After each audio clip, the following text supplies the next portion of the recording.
Salut chers amis en Jésus-Christ et bienvenue au premier dimanche du Carême, l'année C.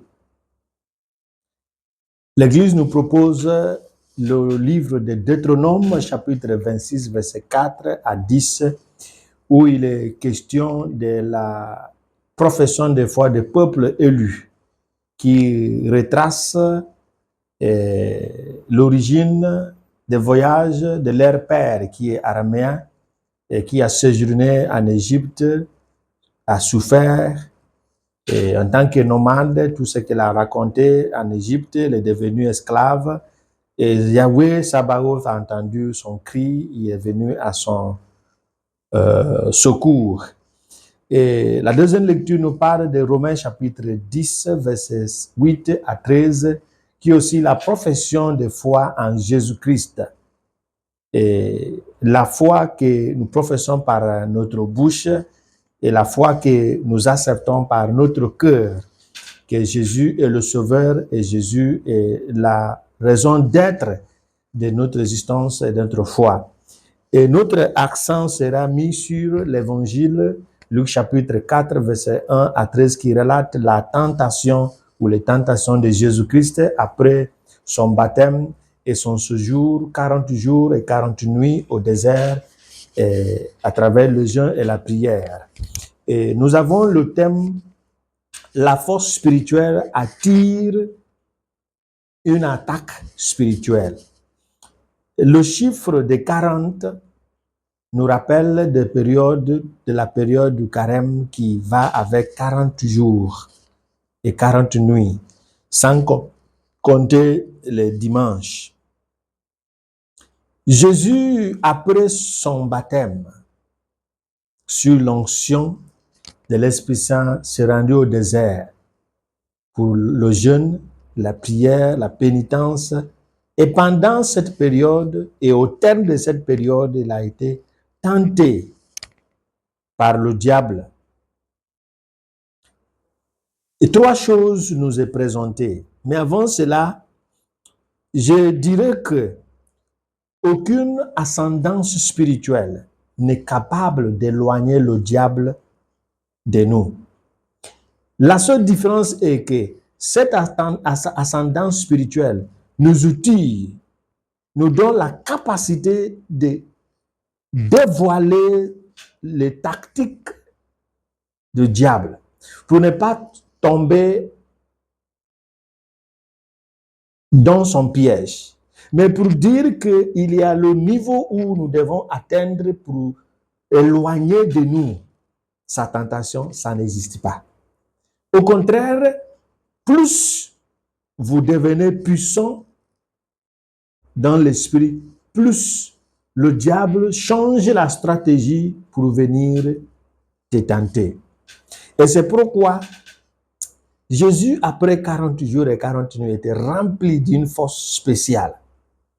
Mais le mal est venu le tenter. C'est un combat spirituel.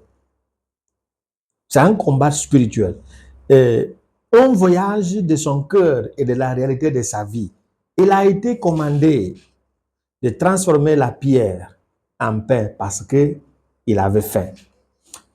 Ce qu'il faut comprendre est que Jésus étant seul au désert, que le diable soit présent ou spirituel dans ce sens, n'aura pas besoin de faire ces miracles pour faire plaisir ou accomplir son besoin parce que il ne fera pas de miracles pour son propre bien. Et lorsque Dieu fera des miracles, c'est pour augmenter ou susciter la foi. Et la dernière chose que le diable fera, c'est de croire en Dieu. Et vu qu'il ne peut pas croire, Jésus n'a pas de raison de faire le miracle parce qu'il ne fera jamais un miracle pour son propre bien. Et cela fait allusion à la satisfaction des besoins personnels. Il nous invite à fuir la tentation qui nous pousse à la satisfaction des biens, des besoins personnels au détriment de notre foi.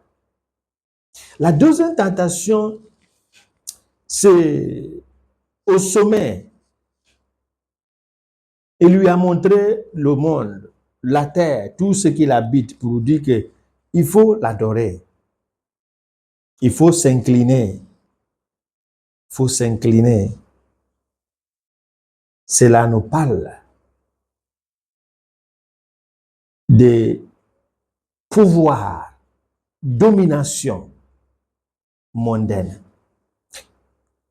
L'erreur que nous commettons lorsque nous nous engageons dans la démarche spirituelle, et si vous regardez la tendance des fidèles de nos jours, est que les âmes jeunes, les gens acceptent la vie de prière pour devenir puissants, pour devenir renommés, pour devenir célèbres. Et c'est pourquoi, lorsque cela ne vient pas, beaucoup sont tentés de prendre la piste diabolique pour y arriver. Le diable a dit, il faut prosterner à mon honneur et je te donnerai le monde. Et s'il y a les hommes de Dieu, les fidèles qui sont membres des sociétés secrètes, de la franc-maçonnerie, je me demande ce qu'ils cherchent. C'est parce que ils veulent recevoir les biens de ce monde. Et la troisième tentation, c'est sur Jérusalem. Il lui montre au sommet du temple, il lui dit de sauter en citant la Bible, que le Seigneur enverra ses anges pour le porter, pour qu'il ne se heurte pas. Et Jésus lui a dit, tu ne tenteras jamais ton Seigneur et ton Dieu. Jésus faisait allusion dans ses réponses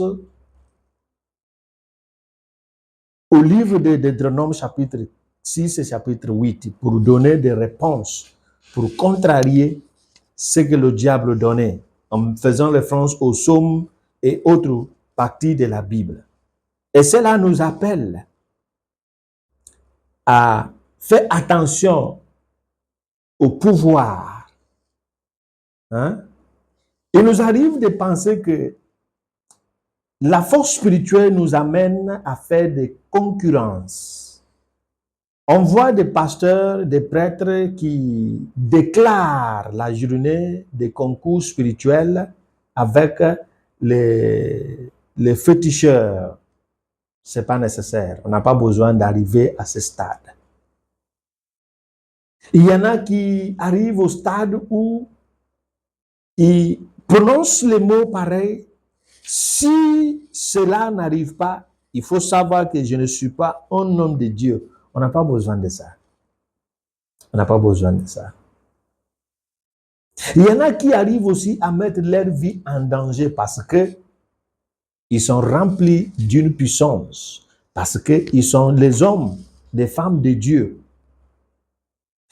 Cette période de carême ne nous invite pas à avoir la force pour pouvoir satisfaire tous les besoins personnels, pour pouvoir chercher le renommé, pouvoir chercher le pouvoir, pouvoir chercher la domination. Ces choses ont la tendance d'arriver.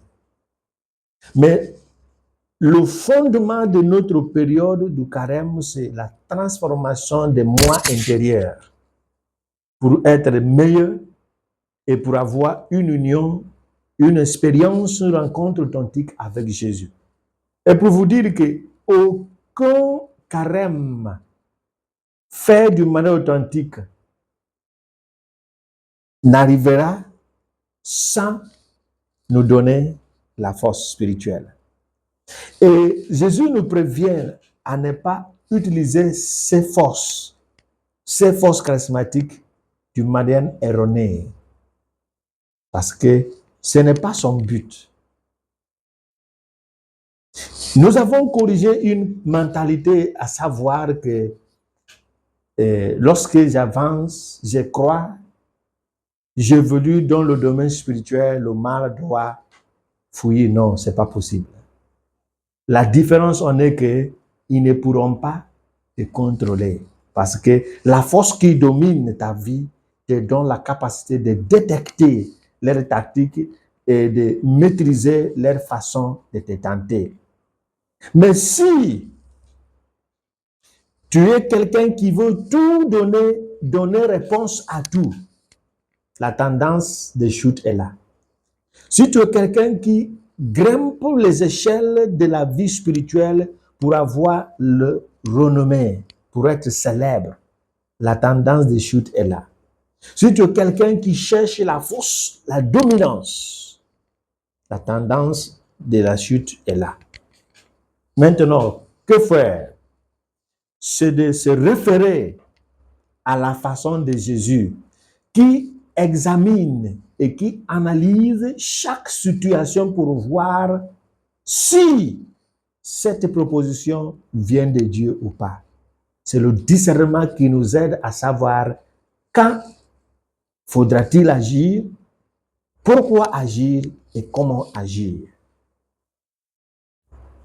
Que le Seigneur nous bénisse, qui nous aide à contenir cette puissance qui vient avec le carême. Le carême n'est pas une période de blague. Celui ou celle qui mène sa démarche de manière authentique arrivera à décrocher une certaine puissance. Mais attention, la façon dont nous l'utilisons déterminera la façon dont nous resterons. Le problème n'est pas d'arriver à être outillé, mais de rester outillé pour le salut de celui qui est outillé. Et non pas pour arriver et perdre le sens du salut personnel et celui de nos frères et sœurs. Que le Seigneur nous bénisse et qu'il renforce notre foi et il fasse que notre foi devienne authentique, le Père, le Fils et le Saint-Esprit. Amen.